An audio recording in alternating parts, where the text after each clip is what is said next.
Hey everyone, welcome back to The Sky is Falling edition of We're Live, Pal.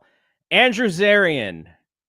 Yes, sir. This stuff is right up our alley when crazy things happen like Wednesday's rating. So we'll talk about that in a little bit. We're also going to talk about Forbidden Door, which I believe you are attending, correct? I'm going to be there Sunday, and then I'm going to be at the Garden on Friday. It's a double header for me.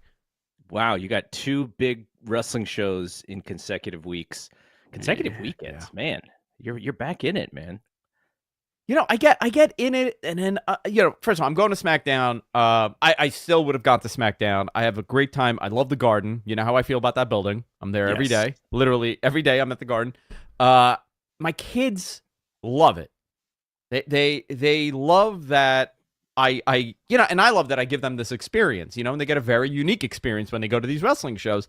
They're so psyched, and it makes me so happy. Listen, can I go? Can I not go? Sure. But I really, just the happiness it brings them to go to these really cool events, it adds a different layer of what we do here for me. As I've told you, now is the time, because there's going to be an age group or an age where they're like, I don't want to watch Dominic Mysterio. I want to go hang out with my friends, and then you're going to be stuck watching by yourself again. So take advantage of the opportunity. I'm taking advantage of it. All right. We also have a special guest today who's going to chit-chat, talk some AEW with us. He's also going to talk to us about his thoughts on the Wyatt Sicks angle. He is an author. He is a teacher. He is a coach. He is a podcaster, one of the co-hosts of the Mike and JD show. Good friend of mine, JD Oliva. What is going on? Hey man, thanks for having me on today. You say all the stuff I do, and think, God, I'm busy. So you are busy. I appreciate you bringing me in today. Thanks. Yeah. So the main reason is JD's got a new book that is out that I just finished. It is called Gaijin, and it is excellent. JD has created his own pro wrestling universe in fictional form, though taking from the realities of what we have seen over the years. And so we'll give you all the juice on where you can get it. And he's doing an early release thing where you can give him some money and get some benefits as well. And JD, before we get to the book and stuff, I'm very interested in your thoughts on the AEW product. You and I have had conversations about pro wrestling. I know WWE is not generally your cup of tea, and AEW came along at a time where, you were very happy to see an alternative to American wrestling. Where are you with AEW right now at this point? I'll be honest with you, man. The last year or so as a fan of AEW has been a bit of a struggle for me as far as just getting into the product. Like I'm going to watch every pay-per-view. I'm going to get into all the shows, right? I'll spend my money, but I mean, like, I find myself when Dynamite is on, I find myself messing with my phone a lot more. I find myself not as engaged with what I'm seeing on screen. If Mike and I didn't have a fairly successful show, I don't know if I would be as into it as I am, but I kind of feel like I have to. And I'm strictly as a fan, I find myself at a spot where I'm less engaged with the product more than I have in the last 5 years. That's interesting. And that 5-year time frame is right at the beginning of the AEW run. Andrew, when you saw that number come in on, was it late Thursday, or it was actually Friday morning, I think, right? Friday morning, the Dynamite rating came in. It was delayed because of the Juneteenth holiday, and there was other stuff going on in that day, though I did not imagine waking up to see the low audience number and the low overall demo rating for Dynamite. What were your thoughts? 1 week doesn't really, the sky isn't falling over a 1 week terrible rating. Let's see the 6-week trend, right? Let's see what the momentum is for the last 6 weeks. And then you average it and you're like, okay, well, we plummeted 13%. That's not good. I don't know. A series of elements and events that happened changes people's patterns. Obviously, weather plays a big part in it. The summer season's coming. People are out more. They're out later. They're not coming home at 8 o'clock. Other things like it's a holiday, and it's a federal holiday, and people's patterns change. Yep. And that plays a big part. On top of that, you had, the Kendrick Lamar concert on Amazon. I don't know if the reality is that that especially impacted people tuning in Dynamite. I don't know if that's the case. If you're a pro wrestling fan, am I going to watch a concert over watching wrestling with a big opening match? Also, Black Panther as a lead-in versus Big Bang. I keep saying How I Met Your Mother. I don't know why my brain keeps going to that show. Another one of those shows. Big Bang Theory, that played a part too. It could have just been a series of things that happened that played a part in the number. I do know Tony was not happy about that number. I can't imagine. That's one of those moments where if you now I'm sure like this guy watches his numbers, he watches his attendance, he's an analytics dude. His marketing spend. He watches those closer than all of us. This is his job. This is his career. Well, but I imagine I think they could put a little bit more in that P&L. They can move that P&L a little bit, put some more into marketing. Sure. Again, I'm just talking about him specifically as a human being. He analyzes these things like obsessively. I'm sure it's his job, but I'm sure even when all the data could not have told him expect a rating that he saw. So that I imagine is part of the flipping out, which is it was a little bit of a surprise and a surprise on the negative side. Now, Andrew, the other thing I was going to ask you about as it relates to the rating and such. Got so turned off after the Punk stuff happened with just in general with wrestling. The Vince stuff, obviously, it's all crappy stuff and nothing good. The CM Punk stuff really did take the momentum out of that company for sure. They had such a high note to for his last match. I mean, they did Wembley. Things were kind of looked like they were working out, and then it just imploded. It was a punch to the stomach as someone that covers this so closely. But I still watch it. It's definitely lacking something. I definitely think that it's lacking something. I don't know what that something is exactly. Their matches are fine. The TV's fine. Collision is fine. Dynamite, generally, I spoke about it today on the show that I did earlier. I could probably count on two hands over the last 5 years how many bad shows they've had. It's endless with WWE. Even if it's a decent Raw, it's just a decent Raw. The standard is much higher for their television because they're the underdogs and they're fighting this big machine where it becomes even larger when they put on a bad show. It's more evident that they put on a bad show. I'm there. Obviously, I think we could all agree we're not where we were a couple years ago, but it's still my favorite wrestling show of the week. Mm-hmm.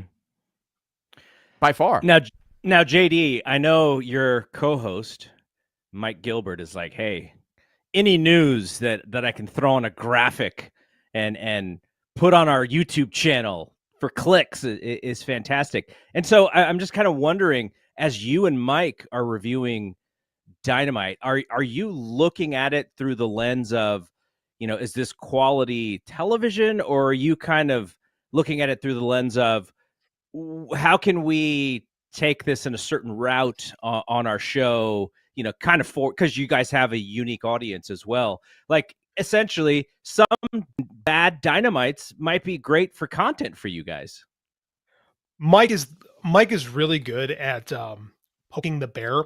Like he's really become the master of like, he's really good at like upsetting our audience or upsetting other people. Like he put out a tweet the other day saying AEW fans let Tony down. Like he's not serious. I love That's that. Just Mike though. Like yeah, he just likes to kick the hornet's nest and walk away from it. Like Mike, he'll run experiments with our YouTube stuff where he'll throw like the sad Tony Khan face on, and our numbers will instantly go higher. Like regardless of what we talk about on the show, like if we have some negative AEW slant, that even perceived negative, not actually just a perceived negative, it's going to make things better for us. As a fan, I want to watch good TV. I want to watch stuff that I can think about, and I always think of things like more narratively. It's weird. I've got this extensive background in sports, but I mean, like when I watch wrestling, I'm watching it as a TV viewer. Like I want to see like storyline progression. I want to see, it hitting the beats, right? And it's like Andrew said, it's not bad, but it is lacking something. I think it lacks its own identity a bit. I think that they've gone too far in the other direction of trying to bring in so many people from the other side that the older Vince stuff has really started to permeate that program to the point where I know a lot of people like me are like, if I wanted to watch WWE, I would just watch WWE.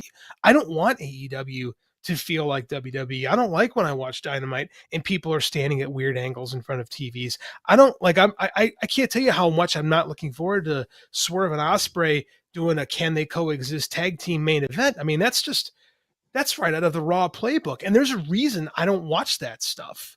Right. And so like when I hear people like that say like, no, AEW needs to be more like WWE, I'm like, then what's the point of having an alternative? If anything, they should have like their 10 commandments of this is what WWE does. We should do the opposite. Like constantly, like I hate to give Bischoff credit, but I mean like what he talked about with Nitro when they launched, like as a fan, I don't know, man, as a podcaster, I kind of like, you kind of got to embrace disaster and enjoy it. King of Strong Style in the chat room. I think this is a great comment. How can WWE shows be bad and their numbers good, but AEW shows are great, yet their numbers prove otherwise? Why people talk ass on podcasts? People, it's not fair. I get what he means. Listen, but what are you watching for? It's a personal preference. I don't like a 3-hour Raw. It's grueling for me. It's so long. There's so much filler. I don't have the time in my day. Also, with that argument, New Japan, their match quality is 1,000 times better than WWE matches on TV. Generally, those are, but nobody watches it. So it really has a lot to do with your marketing, your positioning, your branding, the machine of WWE. WWE will always be number one. It will be and the people that were AEW fans that thought at any point AEW could overtake WWE, they were under a false pretense there. That will never happen. They have so much in line. They have the structure, they have the organizational structure to not fall behind anymore. It's not 1996. It's not going to happen again. But however, what are you watching it for? Who are your characters? I like wrestling. I don't care about the soap opera. I don't care about the spooky stuff. I could enjoy it for the moment. For sure. I'm going to SmackDown. I go to more WWE shows than anything else, and I enjoy my time there. But what am I seeking on a Saturday night? I like to watch wrestling. I don't want the fluff. That's me. I don't think most people watch like me. That's why I look at things with a very unbiased opinion. I tell people all the time, listen, that's great that you love this. That's fantastic. Yeah. It's just not my thing.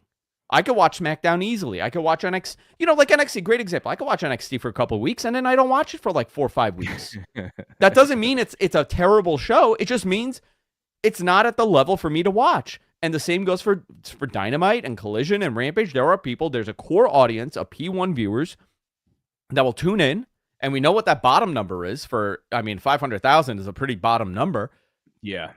They will tune in. I'm one of those people. I watch Raw and SmackDown every single week. I don't think SmackDown, actually last week was fantastic, a great show.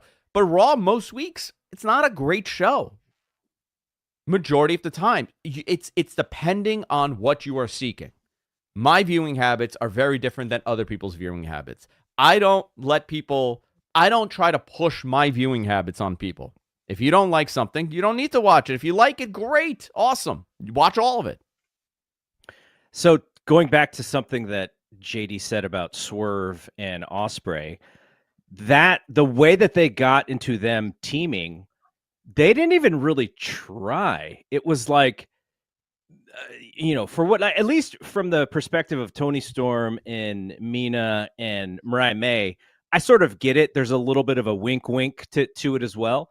But in this case, you just had one of the guys say, if you say those names again, I'm basically going to smack you. And he says it again, and the guy doesn't smack him.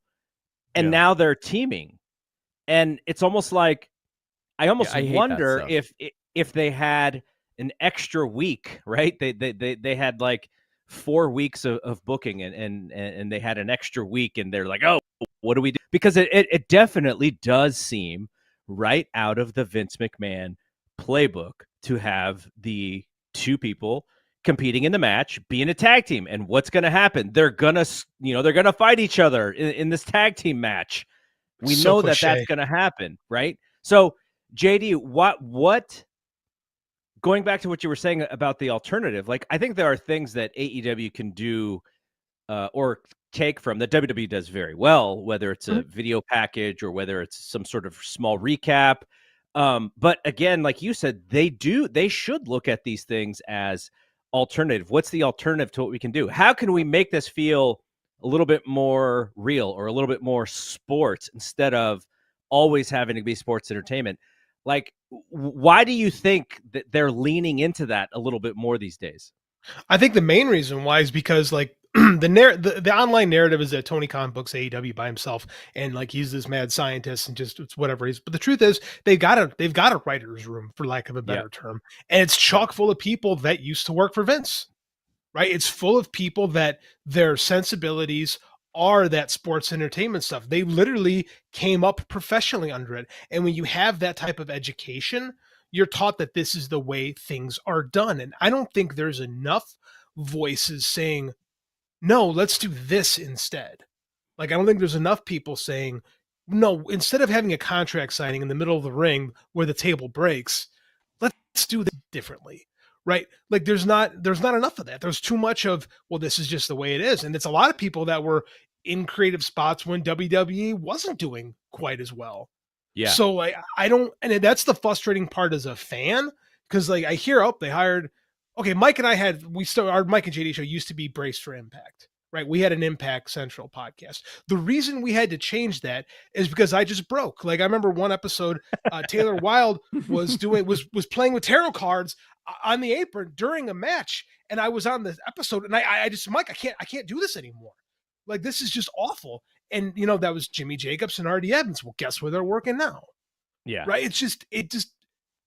I understand you want people who have experience, but I think when you're trying to create an alternative, the idea of taking more people from that side and bringing them in doesn't create an alternative. It creates a 1B, you know?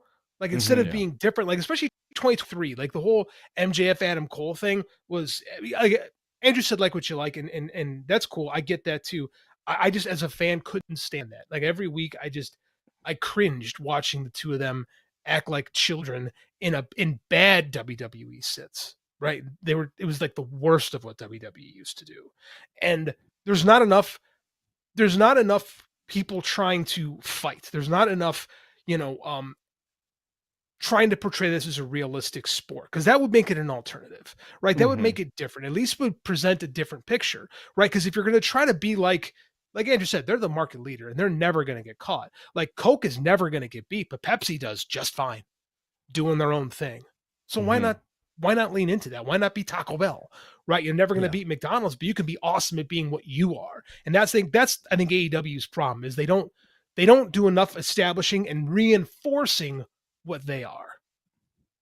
I think they fell in that trap. They fell in the same trap that TNA did when they saw momentum happening, where for whatever reason, when you all of a sudden get that ball rolling and things are going good, you want to change into a WWE style pro wrestling product. And, everybody's tried it and it's never worked. Other than WWE, other than Vince, he was the only one that was able to figure out this sports entertainment style pro wrestling. I'm older. I think we're all pretty much around the same age here. My viewing habits are different than somebody that is 20 years old. I don't necessarily care about a lot of the story. I think AEW made a big mistake because they went so story driven in 2023 where it drove people off, because guess what? They didn't have the infrastructure there to create a captivating story other than a few good programs. That MJF Adam Cole thing, I hated. Never liked it. I think the rise of Swerve has been positive. I think MJF's run has been positive. They've done some key things, but to get there, there's been so much bad storytelling. And you're right. It's a lot of guys or women that were in WWE and they followed that process. And now they're in this new place and they're just taking what they know and injecting in that product. And that doesn't always work. Generally, it never does. If I can play the AEW fan really quickly, because go ahead. If I am somebody who defends AEW and says, yeah, I get it. Sometimes they lean in a little bit too much to that. But going back to the sports idea, they do more tournaments. They have the Owen that's coming up. They're doing tournaments to get to the TNT ladder match.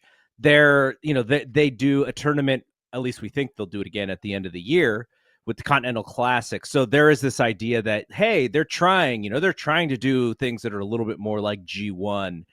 But then when you also mix in all of these different things that are leaning more towards WWE, it almost feels like you can't get there all the way with the sports stuff because there's other things. But then there's another person, and Andrew and I've said this before, which is if you can bring different styles of wrestling to the product, then AEW kind of feels like this cornucopia of professional wrestling rather than like one WWE style. So I see the attempts, and I know I see this from AEW fans a lot saying, hey, but what about this? But what about this?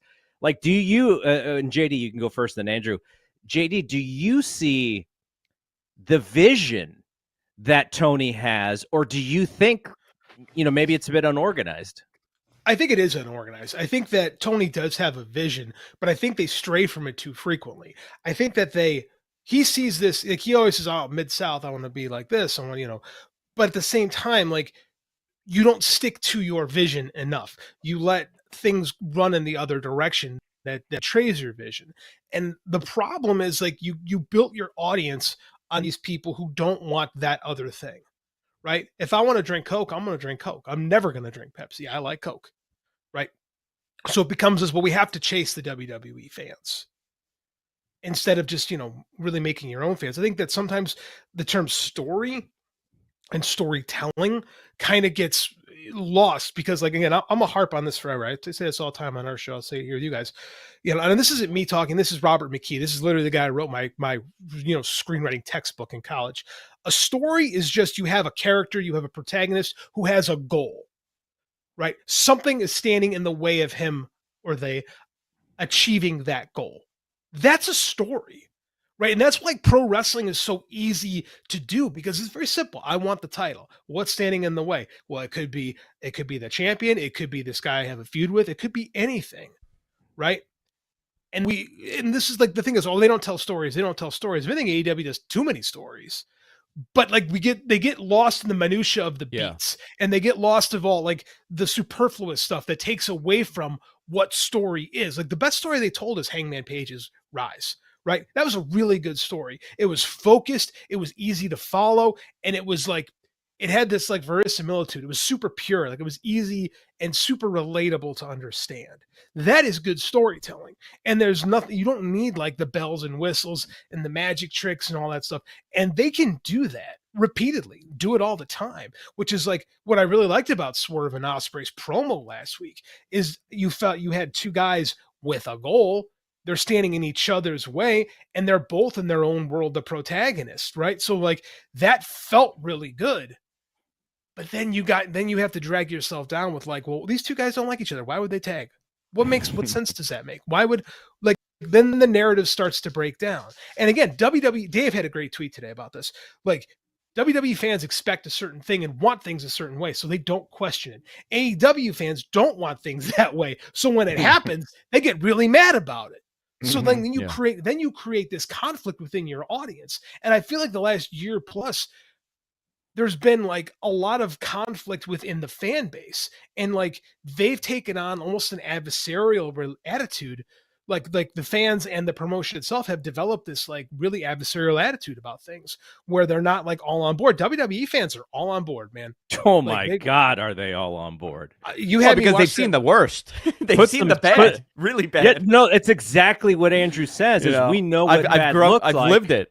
Yeah. And now you just give them something to make them rewarded for all of the loyalty over the years. and they're like, hey, I'm putting the jersey on. I'm cheerleading. This is what I've always wanted. And it's kind of what AEW had in the very beginning. And that has been withered away, it feels like. Yeah, they betrayed their vision. Like they pushed away a lot of those guys who want wrestling. They want storytelling too. It's just a more pure sports space because sports is the greatest place to tell stories. I want to win the game. That guy's best team's in our way. We're going to go forward, right? That is so simple storytelling at its core, but we lose it, right? And I think that's what the AEW fan base really wanted. But when you have, again, when you're in a writer's room and there's 10 dudes saying X and you're saying Y, 10 people telling you X, you start questioning if what you think is true, right? And I think that's a little bit of a problem right now is like, there's not enough people advocating, hey, Mid-South in 1984, pretty good show. Maybe we go that way a little bit instead of like WWF 1999, which is what we have a lot of right now. So, all right, let me just add on to that really quickly, right? Because that's exactly what I hear all the time. Well, Mid-South, he loves Mid-South, right? Mm-hmm. I know people in that company, and their response is, yeah, Mid-South was great, but how long did they last? And that's when you start, someone gets in your ear and you're like, wow, yeah, maybe my vision isn't for the long term. Maybe I have a very short-sighted vision. Mid-South, Mid-Atlantic, Florida, these were, in the history of pro wrestling, very important, but very small time frames versus WWE over the last, 40 years of the version that we know, 40 years of dominance. And that gets in, and Garrett, you hear the same stuff I do. That kind of changes the way you think when you hear things like that. I'll push back a little bit on that. I get what you're saying is like you're letting the economics of it decide what's true. But the reality is WWE in 2024 is nothing like WWE in 1985, right? The products are so nothing at all. Total, right. But 1985 WWE is super different than 1995 WWE, which is super different than 2005. Maybe 2005, 2015 are pretty similar. But it's the same show for a long time. But I think that the idea is, well, this didn't work for a long time. It's confused by the fact of they let economics determine what is necessarily good storytelling. I'll push back. WWF was the brand in 1984, right? That became huge. What was Hulk Hogan's great rivalry in 1984? What was their great storytelling? They didn't have any. Hulk Hogan didn't have a huge rival until Roddy Piper came along a year later, yet WWF was already becoming the established brand. Whereas Mid-South, for a brief time, was the number one show on television, that television show was way better, and you can watch it, and it's a way better show. But the WWF had Hulk Hogan, which was the big thing. So I think that you abandon your vision. And again, WWF has had ups and they've had downs. So you can't sit there and say, well, it was a rocket and it's been unstoppable for 40 years. When the truth is it's evolved and it's changed. But they stuck to what they believe. Vince McMahon stuck to his vision of what pro wrestling is. I think that the problem is start questioning what your vision is, and then you muddle your product and you muddle your audience. You confuse your audience. Now you start sectioning off your fan bases, right? And that's where it becomes a problem. That's a great point to kind of compare. Well, thank you. What WWF was doing in '85 versus what Mid-South was doing, because if I can relate it to what's happening in AEW or what has happened is, if you believe you have the next Hulk Hogan, and I don't know if Tony Khan saw MJF as the next Hulk Hogan or not, a little bit, a different sort of version of a star. But if you take that WWF model and go, all the stuff that Mid-South was doing was awesome and better, but they didn't have Hulk Hogan.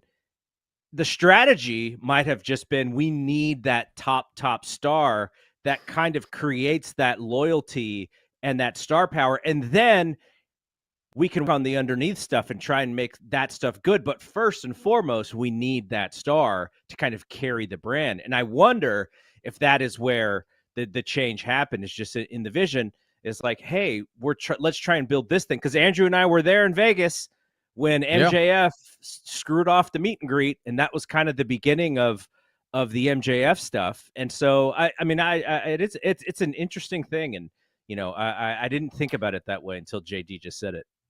Yeah, no, I think that's a very fair point. And here's the other advantage WWE had: they became a toy company. They became a Mhm. t-shirt company. I mean, I know the AEW, that was the joke. They're a t-shirt company. That's a major part in the game here. That is your identity. That is your branding. They WWE from 84 to 92, they produced superheroes that had toys, and they had video games, and they had t-shirts, and it created something there. It created a pop culture movement. And I think AEW had that the first couple of years. They definitely were connected to pop culture. They were hip. They were connecting. They were doing the toy line and the t-shirt line. Everything was working. The Young Bucks got in Hot Topic almost all by themselves, right? Yeah, and they were selling out everything. They followed a proper path. It's just longevity. Longevity is the key, and that's really difficult. Booking longevity, marketability. Oh, for sure. I would say what WWF has done better than any wrestling company, previous or post, is their ability to pivot and their ability to reinvent and their ability to kind of like adapt to whatever situation, right? They've always been able to find their water level, whereas every other company has really struggled to do that. And literally every other company, and it didn't help the fact that WWF just kind of absorbed what went along. Like when Crockett was doing its thing and it was super hot, and then they weren't super hot anymore, and it became WCW, and then they just tried to model what Vince did, and they were trying to produce, like Andrew said, superheroes. WCW tried to produce superheroes in the early 90s, and it just didn't work. Like they were just trying to mirror what Vince was doing, and it failed miraculously until they completely pivoted and changed what they were, right? Then they became the cool company. And like you have to, I think what they need to do is they need to kind of like stick the course. And I'm not saying just like stay with what you're doing. You got to evolve, you got to change. But I think like this whole idea of like everything had like throw the baby out with the bathwater, and like the company's going out of business and all like the sky is falling takes are ridiculous, but you just have to kind of fight through these positions and allow yourself to grow and change a little bit, because WWE's had a lot of down spots too. They just, when they were down, there was nobody else, there was no other game in town. Or the other, the one time with WCW, like they were able to rebound eventually. It just took them a little bit, right? It's not like I said, it's not a trajectory up to the top. Let's pivot for a second here, and before we talk about JD's book, I'm very interested in JD's thoughts about the Wyatt Sicks, because JD, in being an author, also writes about supernatural things. And we just talked about story. You're very much into story, the creative process. We've seen the Wyatt family in different iterations, and this one is very over the top in its presentation. So far, 2 weeks in, what have you thought about the return of the Wyatt family? So, I'll be honest, like, the book I just wrote is not supernatural. It's very much just a very grounded crime thriller. The other 13 books I've written are all supernatural based. It's all, spooky thriller type stuff. I love that stuff in pop culture. I love movies that are supernatural. Stephen King's far and away my favorite author. I just finished his new book last week. I adore that stuff. I hate when it's in wrestling. I absolutely cannot stand it. Like, I think that you break the narrative structure when you introduce supernatural aspects into pro wrestling. Because if like the Undertaker can summon lightning from the sky, why doesn't he just hit the guy in front of him every match? Like it breaks my brain every time. Yeah. And I know I might be on the outside because I watched the reaction to Nikki Cross crawling on her hands and knees in the ring with some smoke and handing Michael Cole a box, and people were losing their mind. So clearly Chad Gable took a bump. Chad Gable died last week and was revived, and nobody said it. Shot in the head. He got shot in the head, and he's better now. And it's just like I don't understand. Like I don't get. I watched the trailer. I saw last week, and I was like, this is just stupid. This for me, talking about me. I don't like the supernatural stuff. I think it breaks the rest of the show. Why aren't the people with all these magic powers controlling everything if they have access to magic? Right? Yeah. Maybe it's like Lost. Maybe it's like Lost, JD. Maybe you don't know. Maybe you just either it's a plane crash on an island or there's some other, supernatural element. We just don't know. That's the story, maybe.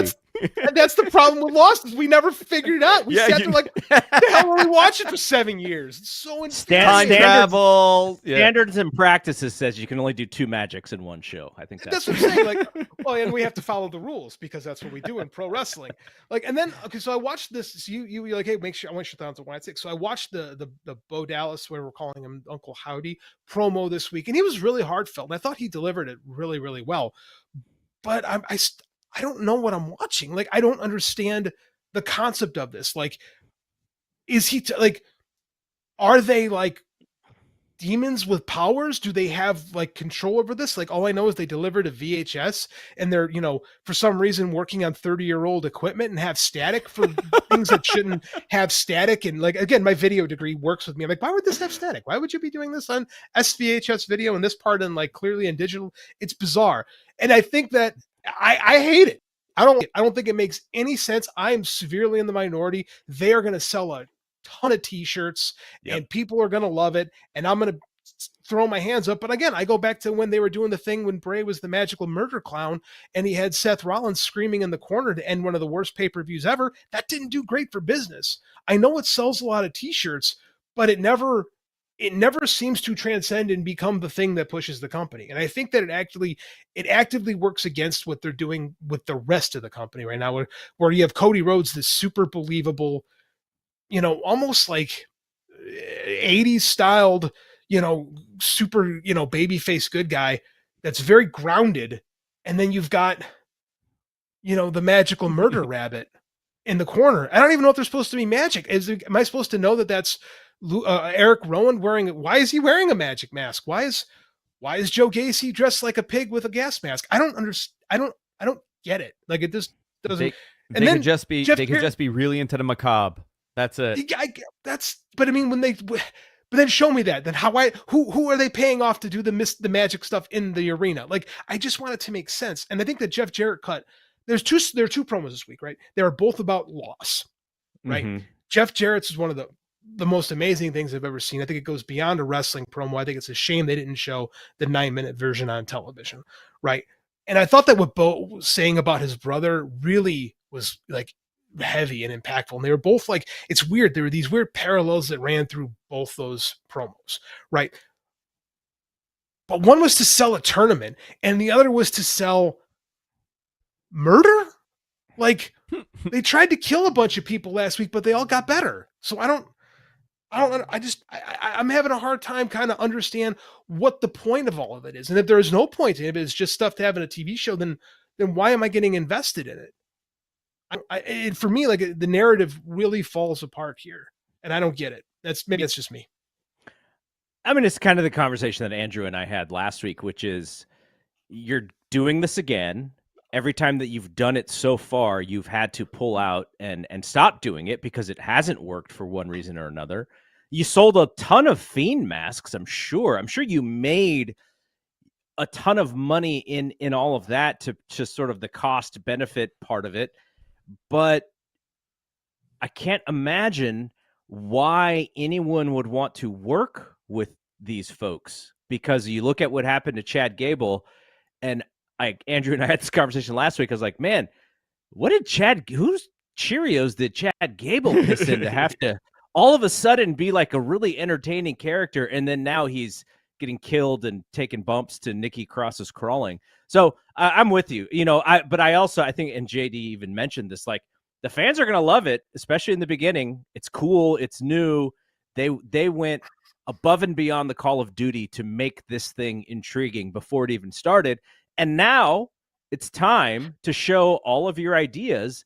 And I hope there are ones that are actually based in, I don't know, some sort of reality of whatever the WWE universe is, because like JD said, if you can just do magic, just do it. And all of a sudden, Uncle Howdy's the champ. Like that was what I immediately thought when I saw everything. I was like, oh, why isn't he just the champ? He should just be the champ, because no one should be able to beat him. Right. He could bend space, time, and reality at his fingers, right? Yeah. So why is... Well, I mean, listen, it's the multiverse, the WWE multiverse. Maybe he's from, planet 6595, whatever universe he's from. And now, it's merged into one. TNA's in this now. So maybe this is a different multiverse and they reset it.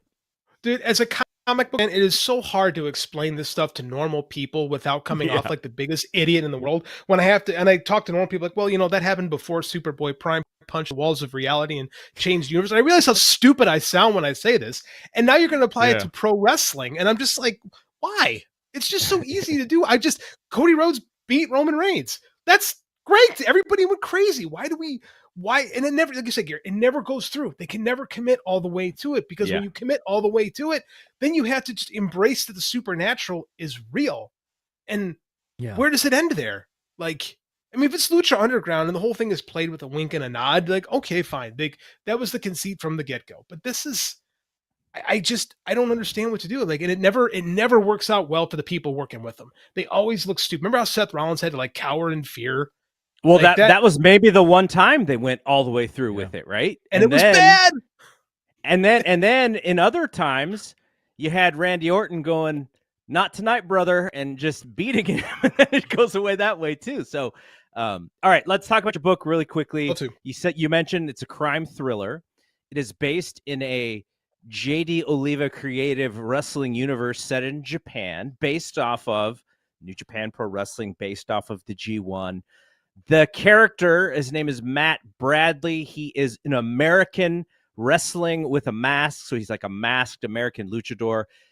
Where did the story that you created, has this something that you've been thinking about for a long time? Did it just pop into your head? Like, what's the genesis of the idea for this story? The genesis of the idea was I was listening to a Colt Cabana podcast, and he mentioned something like being in Japan and the Yakuza, and just an offhanded remark that he made. And I thought that'd be a cool story to write about an American pro wrestler who gets in trouble with the Yakuza. And I was working with DC Comics a few years ago. They kind of poached me, and we were working together on creating a creator-owned in a comic. And we worked on it for a year, and then the Vertigo imprint died, so that project kind of went, it didn't go anywhere. They had to like kill it. So this is something I've had in my head for a long time, and it was before I started writing about wrestling. It was before I got involved with your site, Garrett. So it's always been in the back of my head. And then about 2 years ago, I kind of figured out how I was going to do it. What the story is Matt Bradley is an American pro wrestler who's been kind of given his last chance. He's had a lot of problems. His last chance is to go to Japan and kind of resurrect his career. He doesn't really want to do it, and his baggage forces him to kind of smuggle in some amphetamine into the country, and he gets away with it. And it actually winds up making him a lot of money, and he sees a new path out of pro wrestling. So he winds up inadvertently kind of becoming a key player to a drug operation, as he can usher stuff back and forth, and gets in trouble with the Yakuza. But what makes this different is also the story of his pro wrestling character, Black Phoenix, who is participating in this G1 style tournament.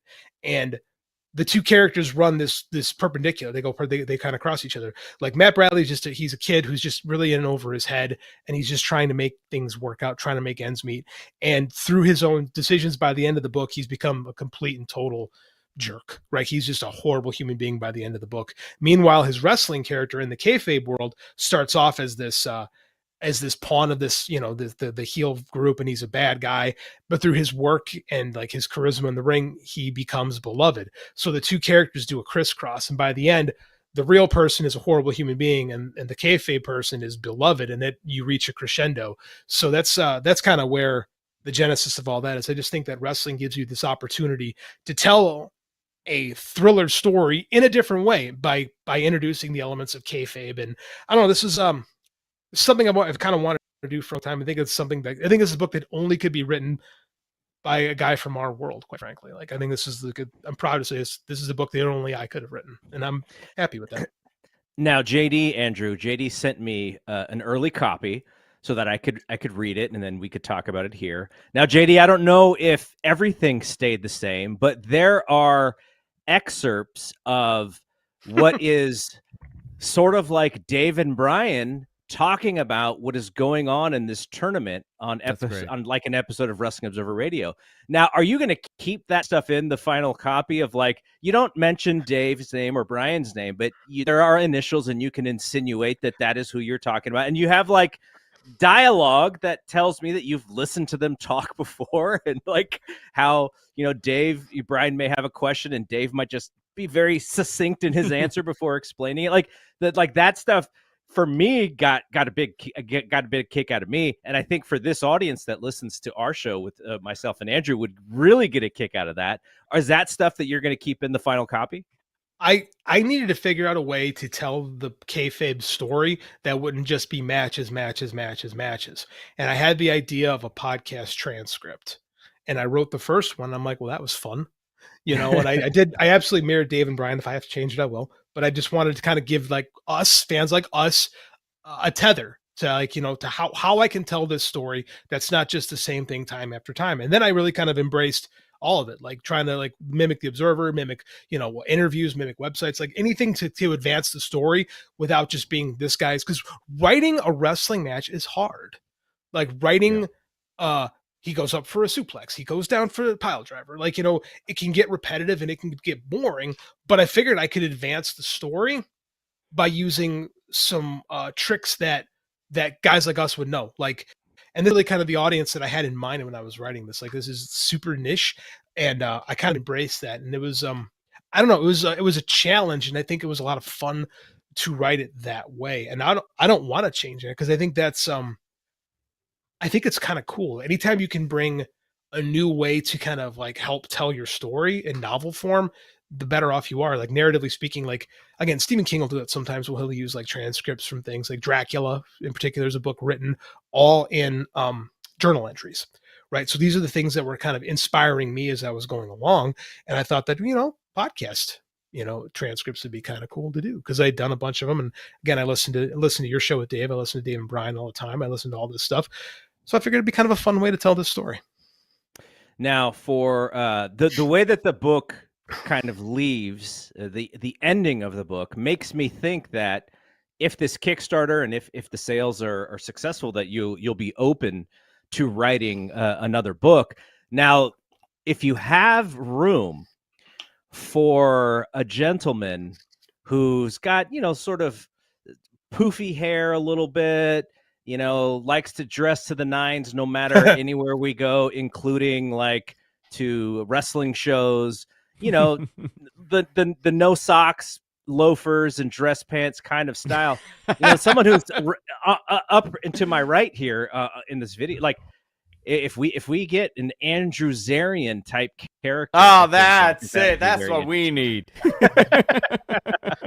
The cool part about doing a Kickstarter is that you get to play a role. Like, it's not just, if I just put this on Amazon, right, people just buy the book. Book's done, by the way. It's not like you're waiting on it.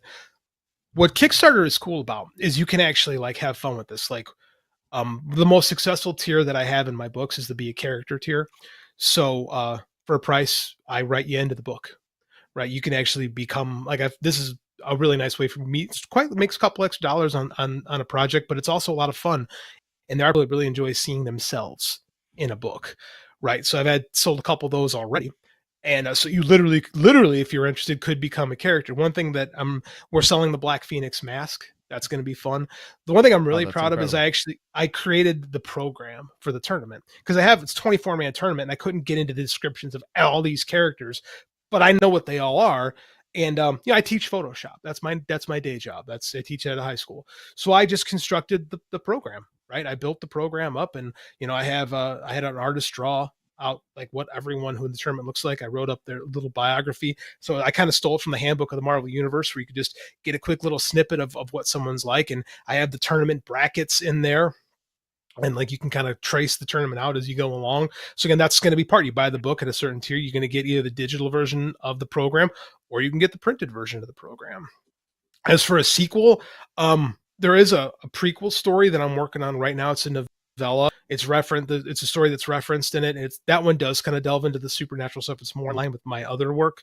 But it's, as far as a sequel story goes, I don't know. I have to kind of see where the future lies with this. Like, I don't know. Like, our friend Sam read the book, Garrett, and she messaged me the next day yelling at me. She's like, "How could you end it like this?" Like, well, I I was reading it in the evening, like right before bed. Like I was like, okay, I'm gonna go to bed a little early. Got a half an hour. I'm gonna catch up on JD's book, and I would then try and fall asleep, and then my heart rate would be slightly elevated, and I'm like, okay, this is not the book to read right before bedtime.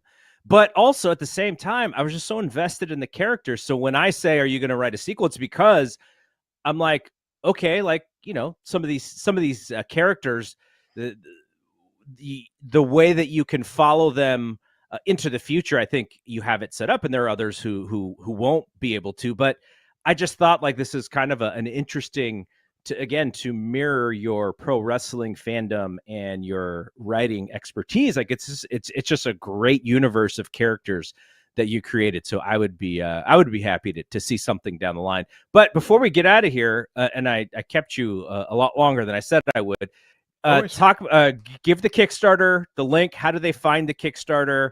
And then you already mentioned some of the tiers, but I have purchased a tier. And if you're a part of the Fight Game Media Discord, we'll figure out a way to give that away to somebody in that Discord. So, but go ahead and pitch it. Where can people find the Kickstarter and all that? Find it on Kickstarter, like the best place to go, because like the address is kickstarter.com/project/JD Oliva/Gaijin, an international pro wrestling thriller. That's hard to do. And I should have really gotten a dedicated page, but I didn't. So the best place you can do is just go to Kickstarter and just search Gaijin, right? And you'll get my name. This is my 8th Kickstarter campaign. They've all been successful. They've all been a lot of fun to do. So, you're going to get the book. This isn't a GoFundMe where I'm asking you to please help me fund my book. No, the book's done. This is just a chance to sell it and do some cool stuff before it goes on Amazon in 6 months. So like I said, the best thing you can do is just hang out on Kickstarter, check it out there. And then you'll be able to just back in it. There's a ton of reward tiers, ton of different stuff. You get access to this book. You can get in ebook. If you like ebooks, they're cheap, $5. You get the ebook. There's available in hardcover, paperback, audio book, and then you also have access to the other books that I've written. So we have one of the big tiers is you can buy my entire catalog, like $250, which is pretty cool when you break down the cost of 14 novels. It's really not that bad. So the best thing to do is go on Kickstarter, check that out, and then Mike and JD show live on the Voices of Wrestling Network every Thursday night at 11:30 p.m. Mike and I go live and we talk about kind of New Day wrestling stuff. We have Patreon. Mike does Brace for Impact on that, and we have a lot of fun. And then the Patreon is just Mike and JD. Mike has said you have to get the Patreon address out there. Force JD to get the Patreon address out there. Mike is ruthless. He is a ruthless closer. So he will kill me if I don't push the Patreon. We just did a cool thing today. I reviewed Batman 89, one of my favorite movies, on our Patreon this morning with a friend of mine.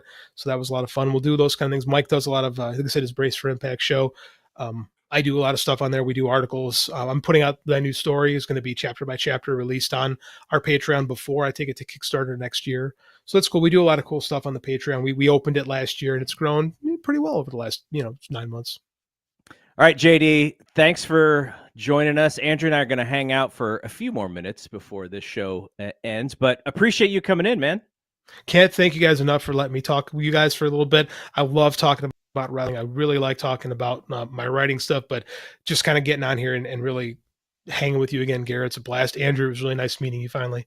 Thank you. Awesome meeting you, dude. Pleasure. Cool. Thanks, guys. All right, Andrew. Let's talk a little bit about Forbidden Door in these last. Let me just say, he was fantastic. He was so good.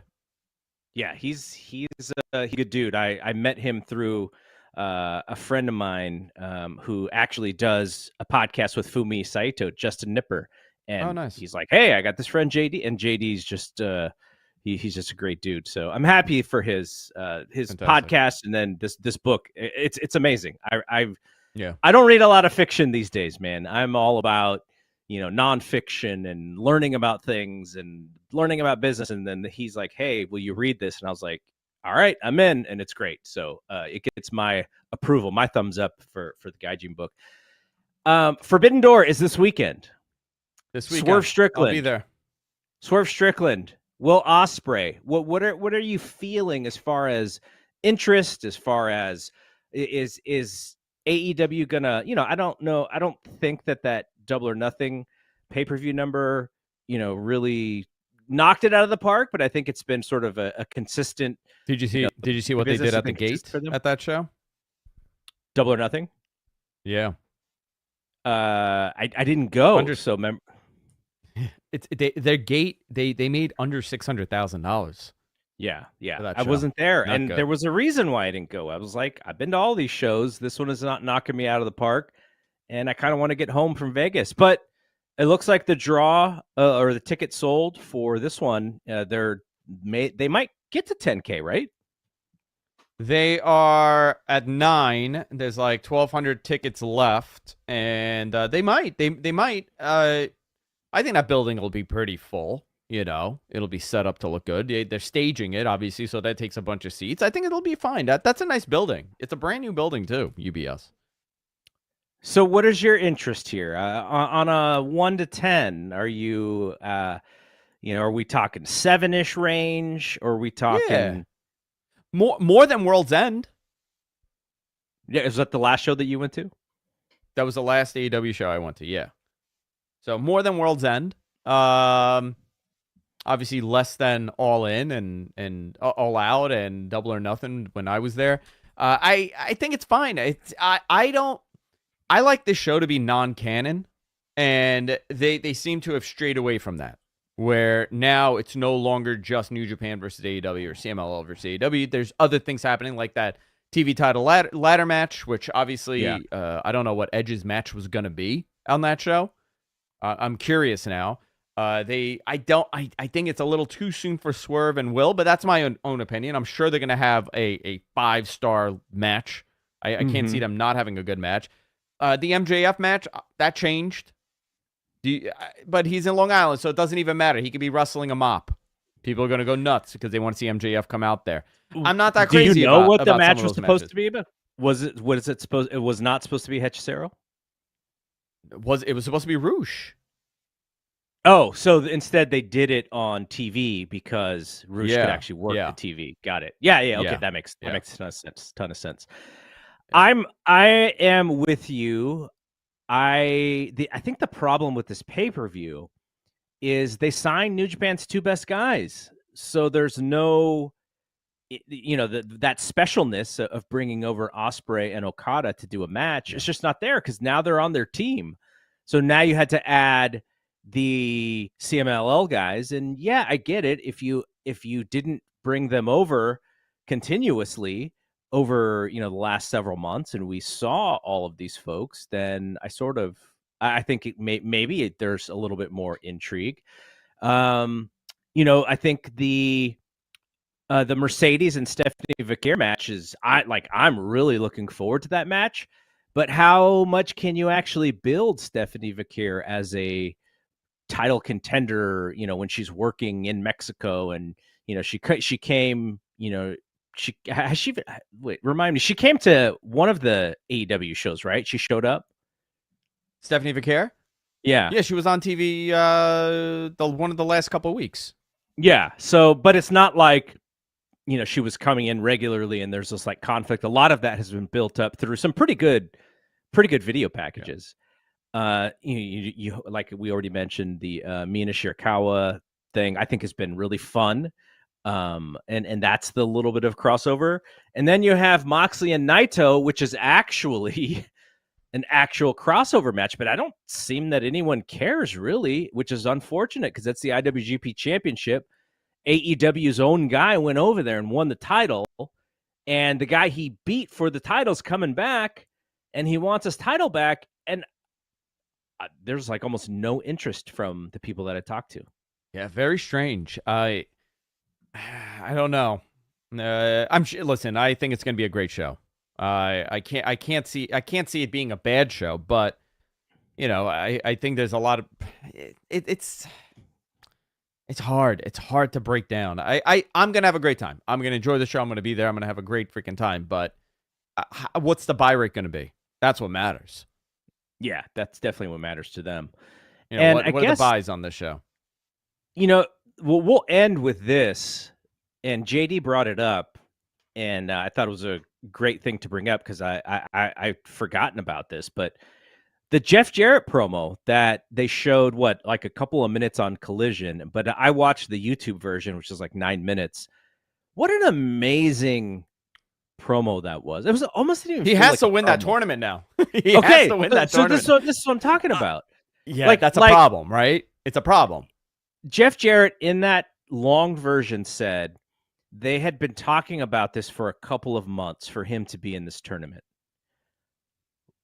We have not seen any teases of Jeff Jarrett turning babyface, of Jeff Jarrett being in the mix, in the main event mix.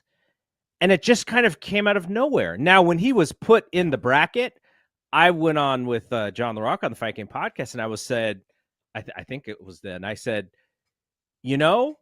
him winning a first round match and being in the mix for the second round match is actually a great story. If you had kind of told us this was coming, if you kind of gave us a heads up, like, Jeff really wants to win this because of his relationship with Owen, instead of doing it now. But then the other thing is they put him against the wild card. And everyone has their thoughts on the wild card, whether you believe it's going to be Hangman or whether you believe it's going to be Ospreay, possibly if he doesn't beat Swerve on this show. We've seen some other names thrown in there for the wild card slot, but the wild card slot seems like it's going to be a pretty big deal. So more than likely, Jeff's not even winning the first round match. Like, oh man, like what an amazing opportunity. I think if the stipulation wasn't that you go to All In for the world title, I think Jeff Jarrett winning would be a awesome. Nice end of his career piece. Just another piece to that. I wouldn't be. I honestly would not be opposed based on that promo he cut, and if they tell a captivating enough story. If the title, or you could have a number one contendership, right? But it's not at the biggest show. You just took him out. But I mean, if Danielson wins, if that's the final, Danielson and Jeff Jarrett in the finals. What if Jeff Jarrett just upsets the entire field and just hits people over the head with guitars and wins all these matches? Like, wins all the matches and then wins the title at Wembley? He beats Swerve with a guitar shot over the head to become AEW World Champion. No, I mean, I'm being facetious here, but yeah, I just thought it was a fantastic story. And, my favorite moment in all of wrestling this year is not Cody Rhodes finishing his story. It is Sting retiring. Like, AEW did that thing so perfectly. They put so much care and thought and love into that story. And this is I'm not saying that Jeff Jarrett is Sting. He's a heel. He's mostly a goofball on this show. But man, he is somebody who has been in our lives since the mid 90s. And to some people, maybe more locally, depending on where you live, since the late 80s and such. So I just thought there's a great opportunity, but they didn't. I don't think they set out to tell this thing, and it kind of snuck up on them. Yeah, I agree with you. I'm looking forward to it. We'll see what happens. All right, so next week we'll get your live report from being at Forbidden Door, and then we'll talk about SmackDown. I hope I hope you get to see an MSG. I hope you get to see another Jacob Fatu beatdown. I want to see. I want to see that. I want to see my kids want to see the Wyatts. I hope they show up. That'll be fun. I hope to see CM Punk. It's the Garden. Yeah, it's got to be a big Who doesn't deal. want to be there? Got to be a big deal. Got to be a big deal. And yeah, like, I hope Jacob. You know what Jacob's finisher is, right? What? So Jacob. So person is on the mat. Jacob runs. I think he runs to the middle of the rope, or maybe he runs into the corner. But he jumps from the mat to the top rope and then does a moonsault, like just in one motion. Yeah. Is that the finish? Is that his finish? Not a small dude. Yeah, that's the finish when he was out here working locally. So I mean, I haven't seen him wrestle in a long time. I know he was working MLW stuff, but yeah, he's fantastic. I hope you see that finish, because that finish tears the house down every time, because he's so big. To do it as that big dude is very impressive. Yeah. All right, I want to thank JD for joining us.